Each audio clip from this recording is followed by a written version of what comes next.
In the heart of Lagos, Nigeria, amidst the chaos and energy of Murtala Muhammad International Airport, a young boy named Tunde Adeyemi found himself caught in a whirlwind of emotions. At just 14 years old, Tunde was no stranger to challenges.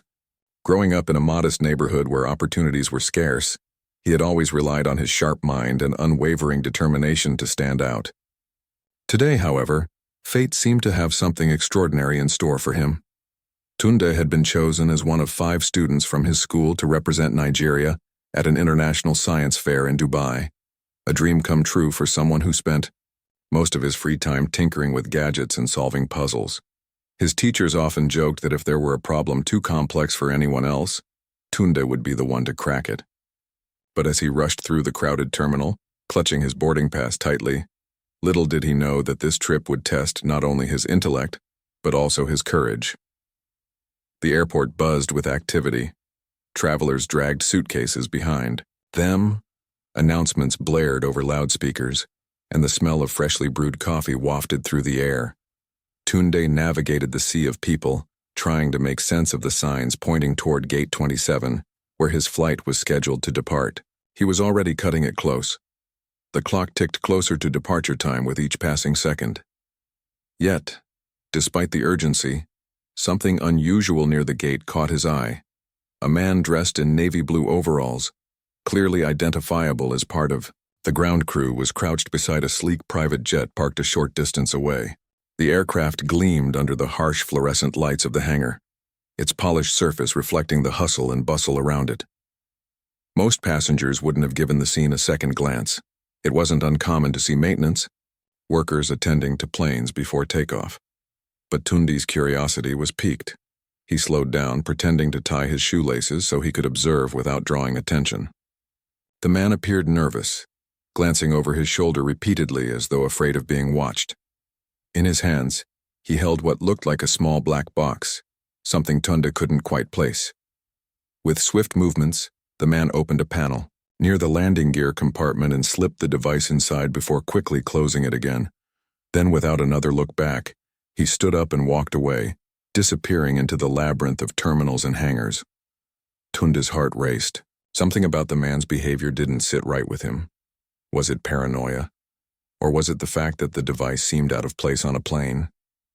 He had seen enough documentaries about aviation safety to know that unauthorized objects shouldn't be tampered with on aircraft.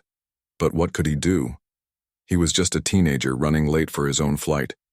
Who would believe him if he raised an alarm? Still, Tunde couldn't shake the feeling that something was terribly wrong.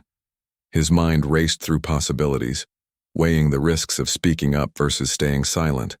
If he ignored it and boarded his flight, he might never know whether he'd missed an opportunity to prevent disaster. On the other hand, raising a false alarm could lead to embarrassment, or worse, get him into trouble with airport security. As he approached Gate 27, Tunde's thoughts collided with reality. The area was abuzz with activity, dominated by the presence of Marcus Langley, a billionaire tech mogul whose face graced magazine covers worldwide. Marcus was surrounded by a team of assistants, bodyguards, and admirers, all preparing for his imminent departure aboard the very same private jet Tunde had seen moments earlier. The contrast between the two figures couldn't have been starker. One, a self-made billionaire whose innovations shaped industries; the other, a bright-eyed teenager with big dreams but limited resources. Tunde hesitated, standing awkwardly at the edge of the crowd. He tried to catch someone's attention, waving his arms slightly and clearing his throat. But the noise around him drowned out any attempt to speak. Frustration bubbled inside him. How could he warn them when no one even noticed he was there? Taking a deep breath, he decided to take a leap of faith. Summoning every ounce of bravery he possessed, Tunde stepped forward and shouted as loudly as he could, "Sir, that plane is sabotaged." The words echoed through the terminal, silencing the chatter momentarily. Heads turned in unison, eyes locking onto the source of the commotion. For a brief moment, Tunde felt exposed, vulnerable under the weight of dozens of stares.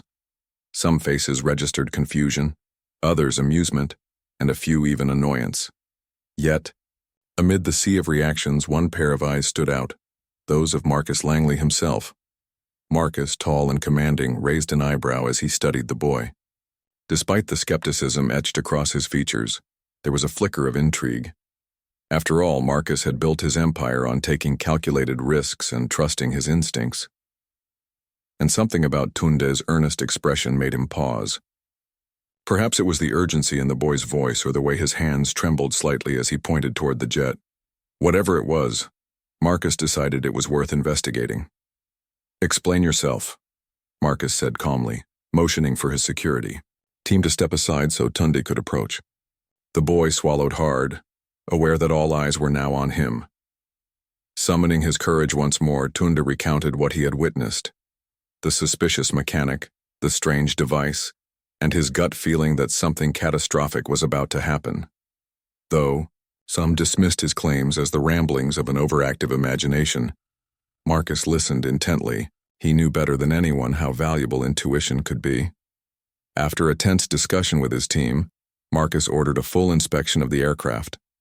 Ground crew members scrambled to comply, their initial reluctance giving way to concern as they discovered exactly what Tunde had described: a small explosive device hidden within the landing gear compartment.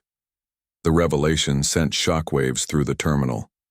Passengers gasped, murmurs rippled through the crowd, and authorities sprang into action.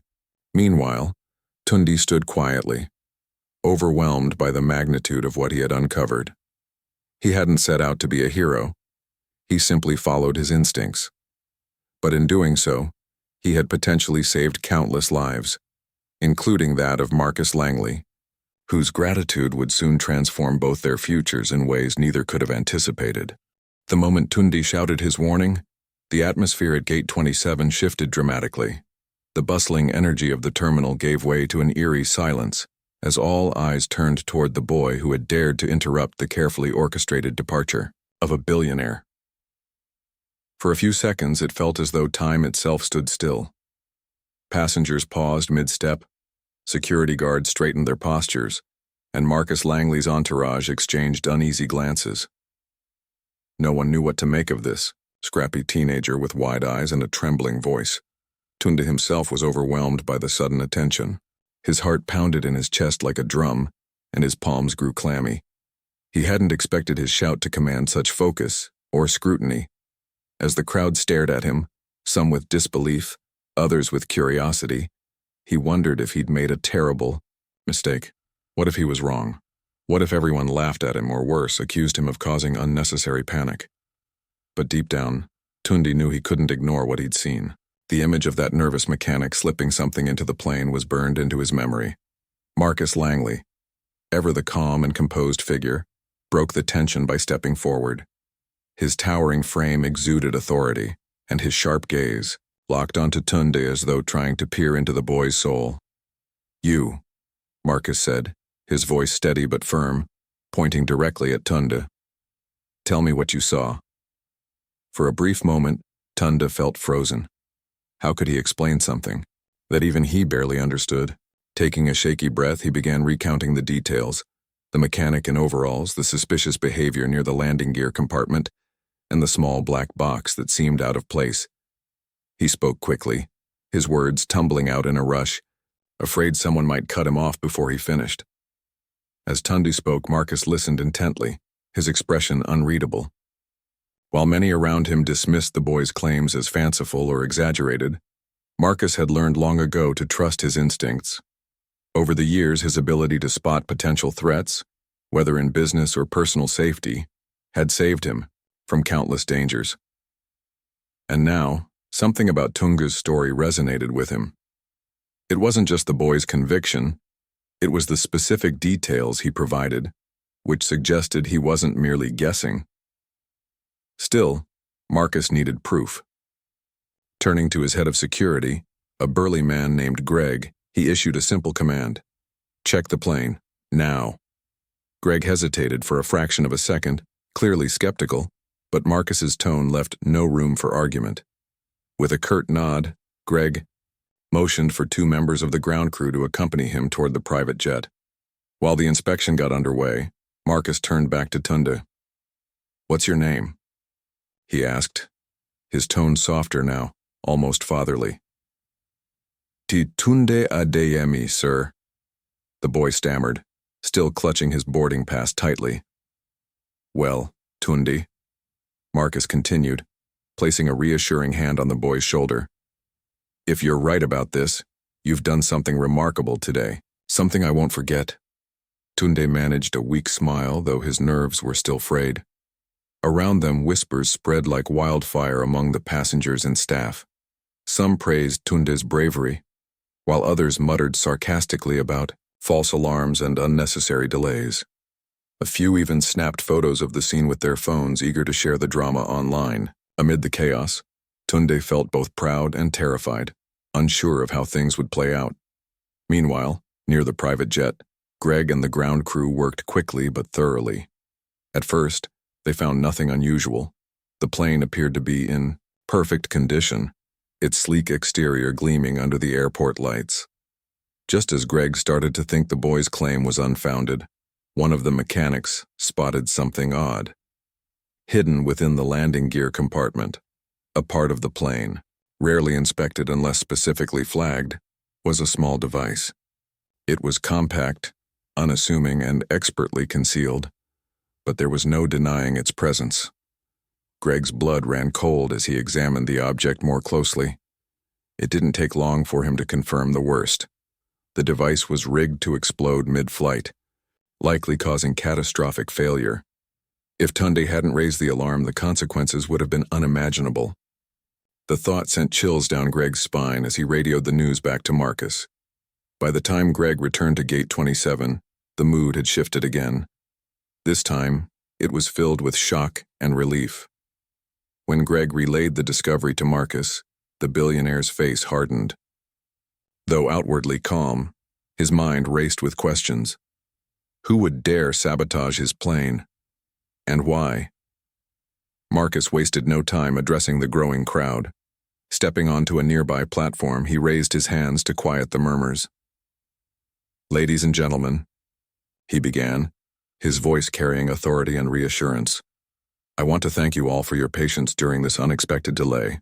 Thanks to the quick thinking of young Tunde here," he gestured toward the boy, who blushed deeply, "a potentially devastating incident has been avoided.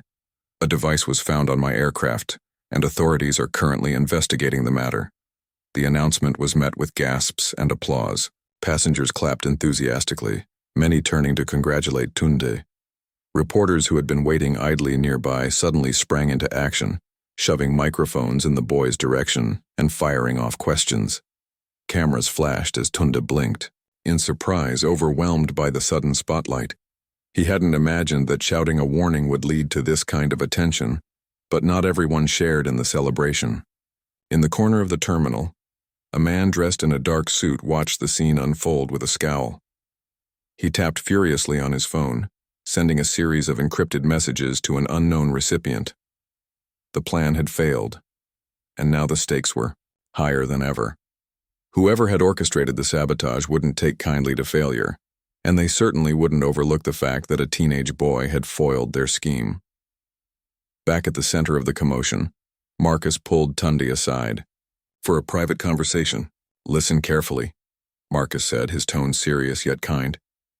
"You've done something incredible today, but I need you to understand that this isn't over. The people behind this attack won't stop easily. I'll make sure you and your family are protected, but you must stay vigilant." Tunde nodded, though his mind was reeling. He had gone from being an ordinary student rushing to catch a flight to becoming a key figure in thwarting a deadly plot. The weight of responsibility settled heavily on his shoulders, but so did a sense of purpose. For the first time, he realized that his actions could have far-reaching consequences, not just for himself but for others too. As the authorities took charge of the investigation, Marcus kept his promise. He arranged for additional security measures for Tunde and his family, ensuring their safety while the case unfolded. Meanwhile, word of Tunde's heroics spread rapidly, reaching headlines across Nigeria and beyond. Social media lit up with praise for the boy who saved a billionaire, and local news channels featured interviews with his teachers and classmates, highlighting his brilliance and determination. Despite the accolades, however, Tunde remained humble. He knew that luck had played a role in his discovery, that and a healthy dose of curiosity. Still, the experience left an indelible mark on him. It reinforced his belief in the power of observation and the importance of speaking up, even when the odds seemed stacked against him. And as he boarded his delayed flight to Dubai later that day, surrounded by reporters and well-wishers, Tunde couldn't help but wonder what other adventures awaited him. After all, life had a funny way of surprising those who dared to step outside their comfort zones, and Tunde Adeyemi had proven he was ready for anything.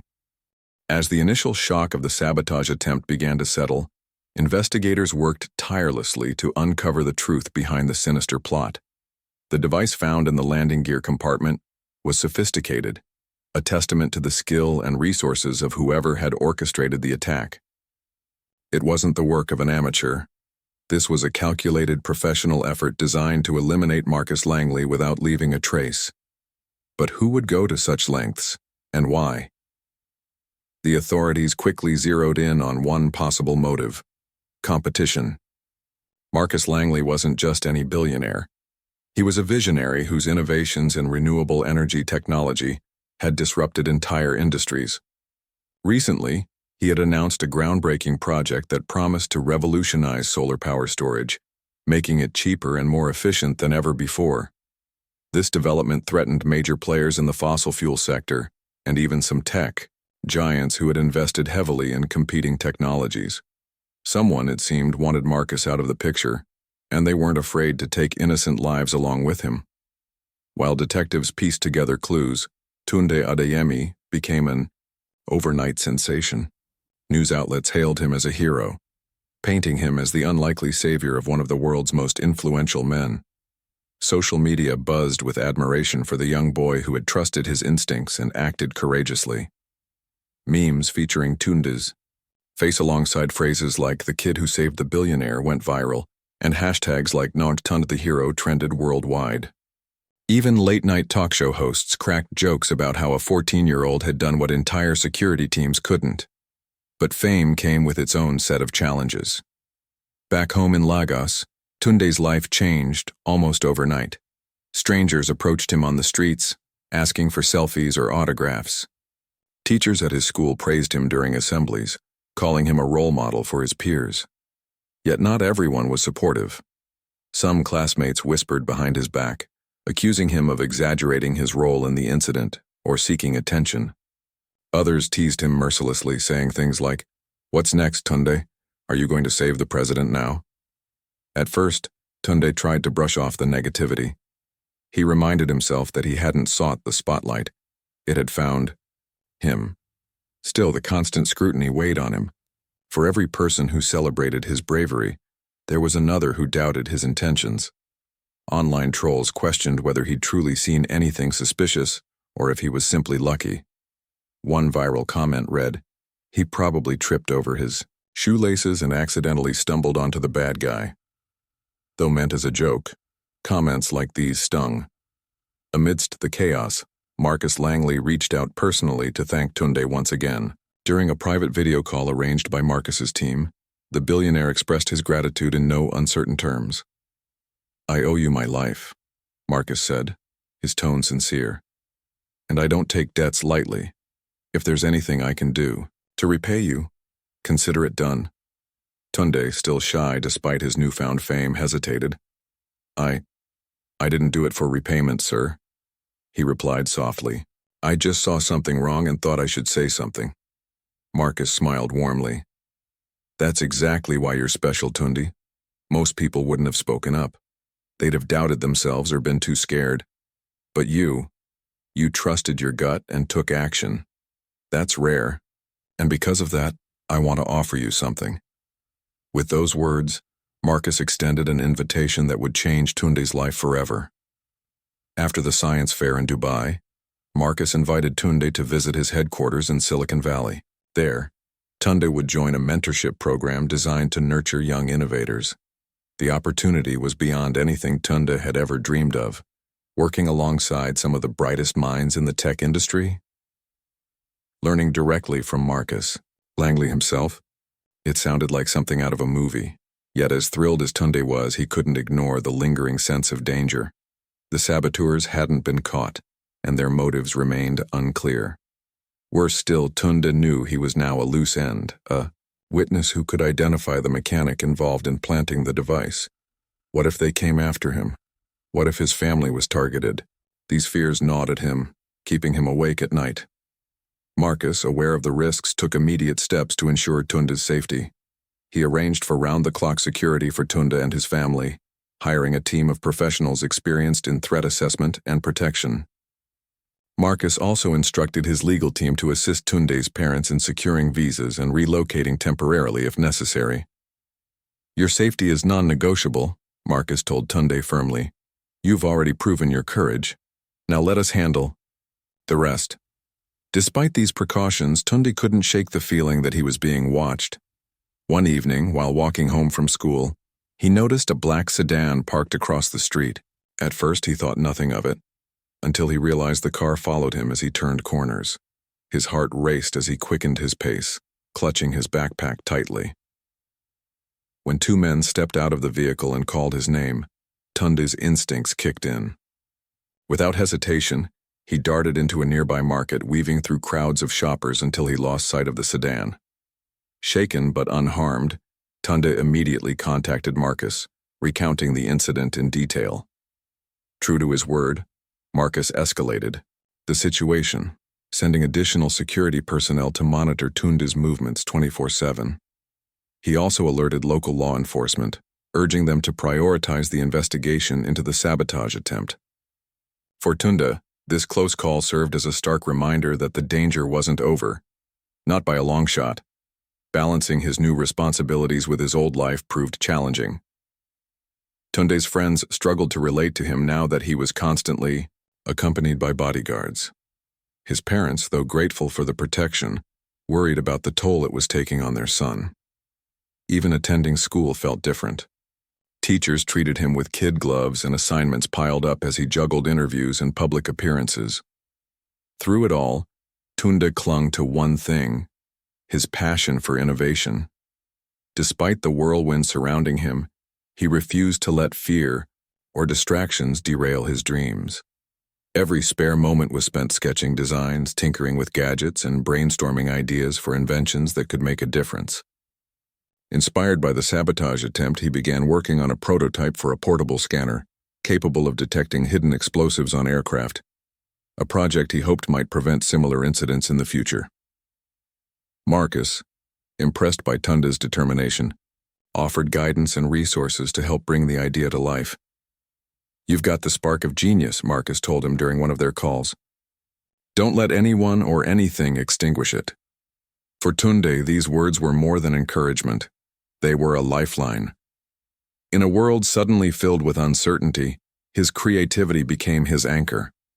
With Marcus's support and his own relentless drive, Tunde began to see a path forward, one where he could use his talents not only to survive but to thrive.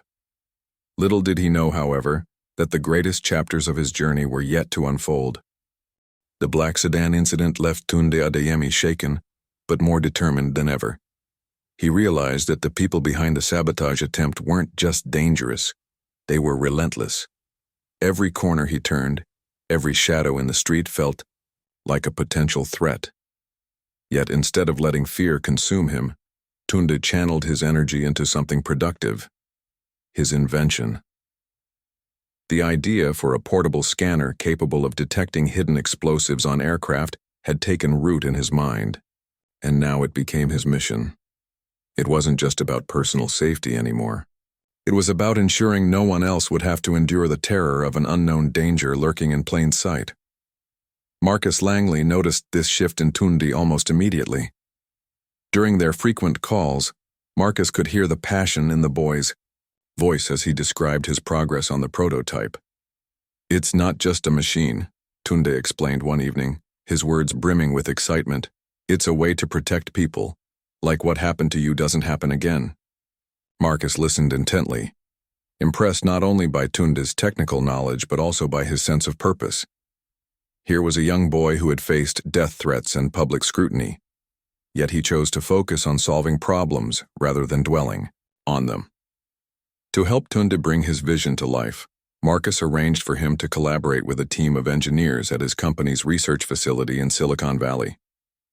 Though Tunde wouldn't be able to visit immediately due to ongoing security concerns, Marcus ensured that resources were sent to Lagos. High-tech components, software tools, and even remote mentoring sessions with top experts became part of Tunde's daily routine.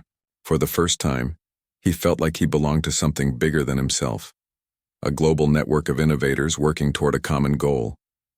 But building the prototype wasn't easy. Tunde faced challenges at every step. The materials he received were advanced, far beyond anything he'd worked with before, and understanding how to assemble them required hours of study and experimentation. There were days when frustration got the better of him, especially when circuits failed or sensors malfunctioned. His parents often found him hunched over his makeshift workshop late into the night, surrounded by wires, screws, and half-finished diagrams. "Are you sure this is worth it?" his mother asked gently one evening, concern etched on her face. "Yes, Mama," Tunde replied without hesitation. "If I can make this work, it'll save lives." His determination inspired those around him. Neighbors who once whispered skeptically about his sudden fame began offering support.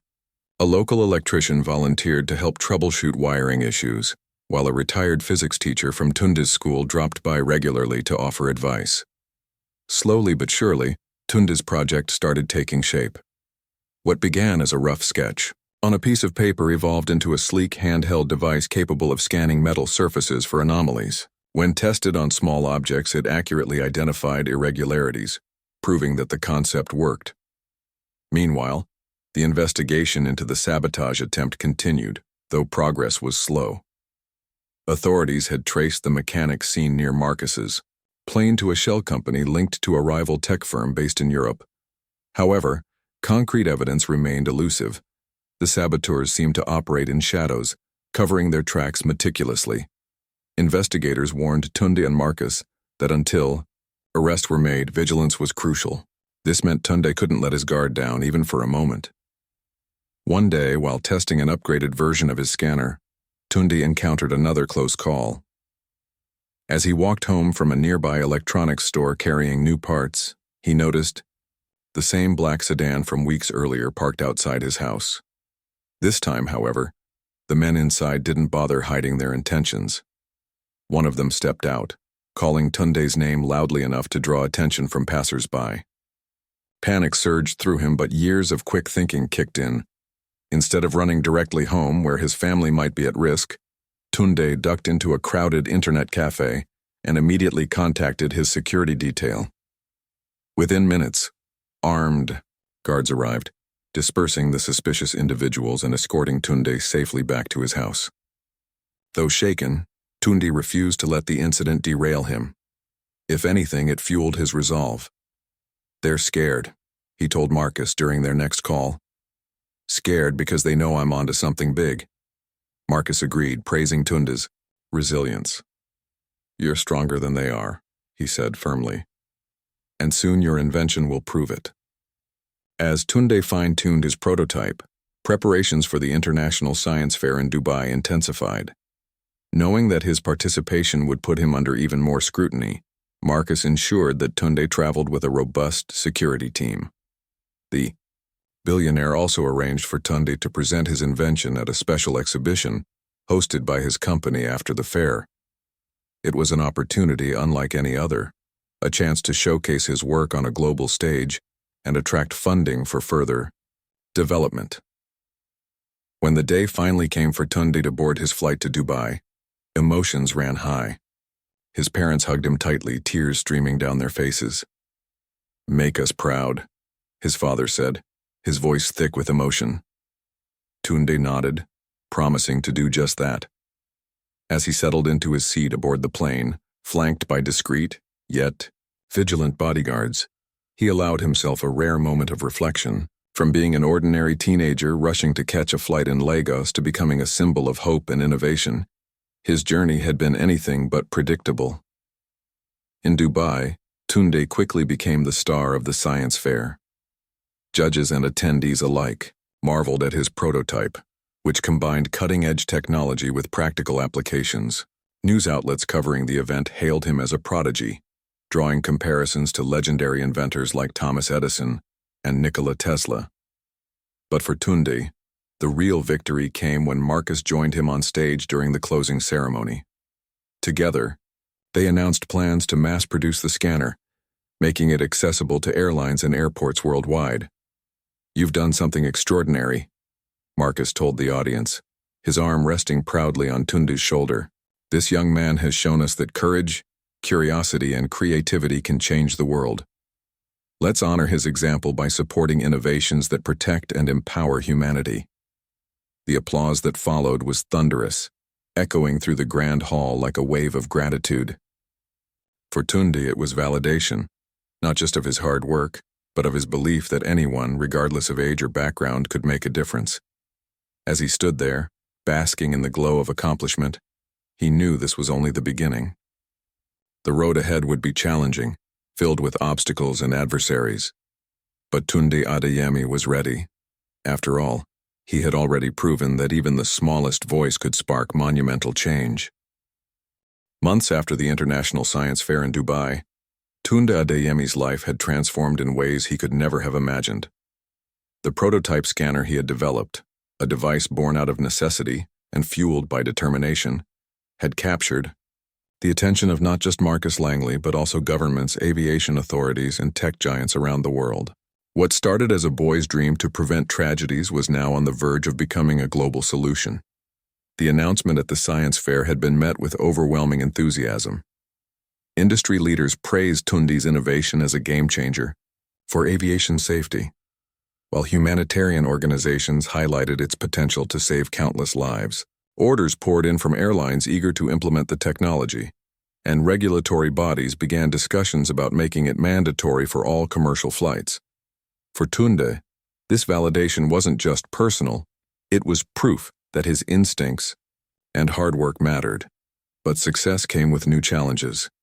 As production scaled up, Tunde found himself navigating unfamiliar territory, meetings with engineers, negotiations with manufacturers, and presentations to investors. At first, he struggled to keep up.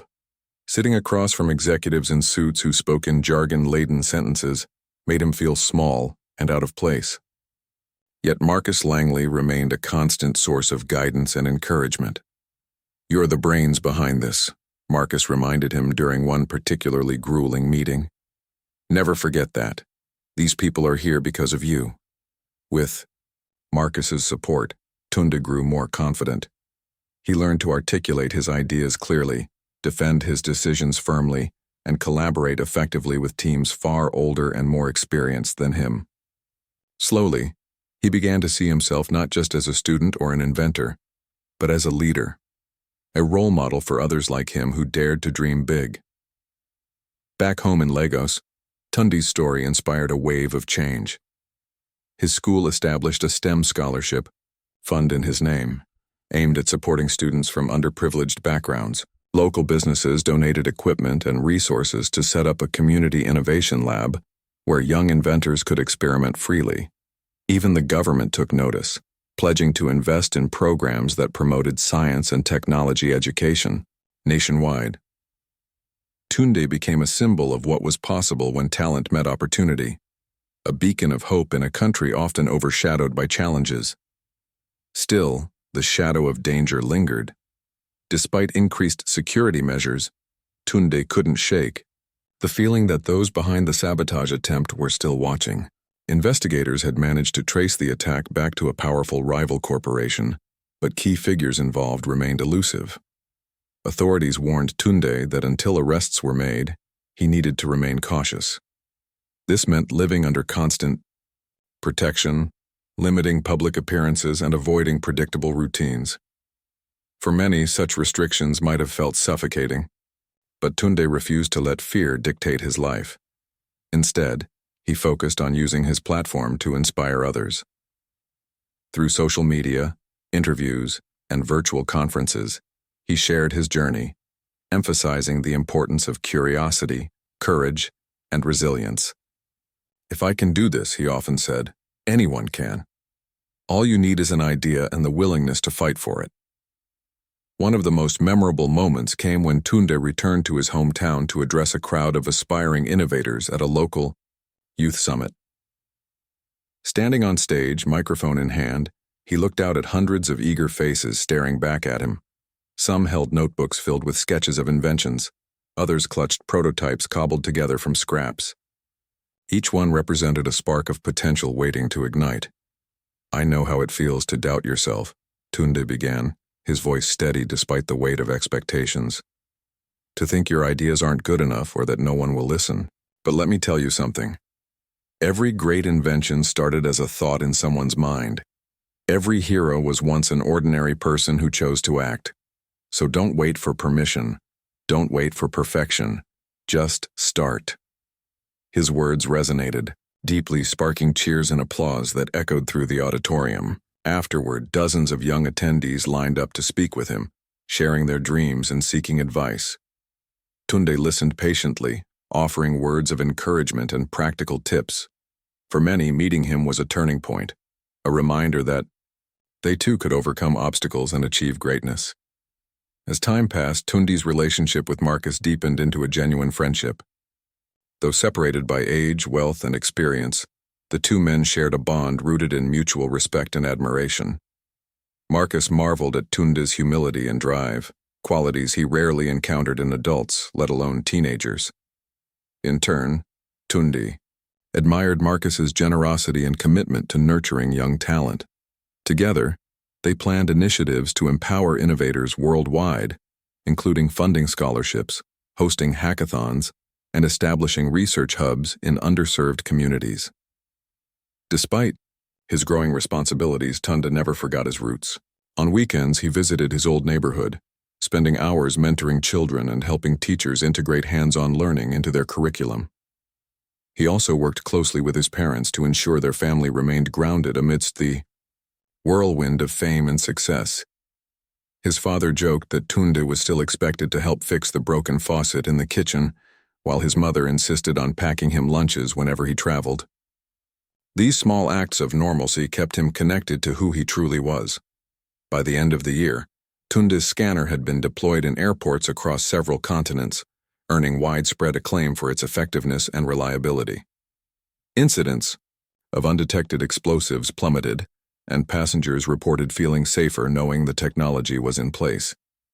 Governments awarded Tunde honors and accolades, including a prestigious International Peace Prize recognizing his contribution to global security. Accepting the award, Tunde dedicated it to every child who believes they can change the world. Yet, perhaps the greatest reward came in quieter moments, like when he received letters from strangers thanking him for giving them peace of mind during air travel, or when he saw children tinkering with gadgets inspired by his story. These reminders reinforced why he had embarked on this journey in the first place: to make a difference. Looking ahead, Tunde knew there would always be challenges to face and adversaries to confront. The saboteurs had yet to be fully brought to justice, and the scars of their actions would take time to heal. But Tunde was no longer afraid. He had proven to himself, and to the world, that courage didn't mean being fearless. It meant acting, despite fear. And with each passing day he grew stronger, wiser, and more determined to leave a lasting legacy. In the end, Tunde Adeyemi's story wasn't just about saving a billionaire's life or inventing a groundbreaking device. It was about believing in oneself, standing up for what was right, and inspiring others to do the same. From the bustling streets of Lagos to the gleaming halls of Silicon Valley, his journey served as a testament to the power of curiosity, resilience, and humanity. No matter where life took him next, Tunde knew one thing for certain: he had already changed the world, and he wasn't done yet.